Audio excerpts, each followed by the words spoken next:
Hey guys, today we're making drop donuts. In a bowl, mix together your caster sugar and cinnamon. Mix it well and set it aside till needed. This is the cinnamon sugar you're going to use to roll the fried donuts in. In a separate bowl, combine your eggs, vanilla, milk, sugar, and nutmeg. Beat it well using a fork.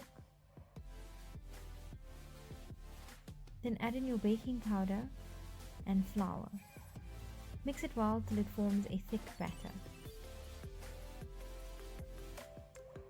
Heat some oil on medium-high.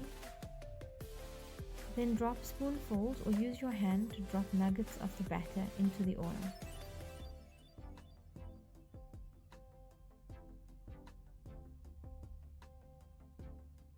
Use a fork to turn them occasionally to enable them to brown evenly and to prevent them from burning, and allow them to fry till a deep golden brown color. Then remove them from the oil and drain on some paper towels.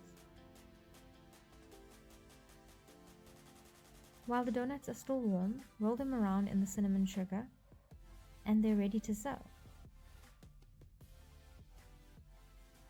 Enjoy! Thanks for watching, guys. Don't forget to like, share, and subscribe. Bye!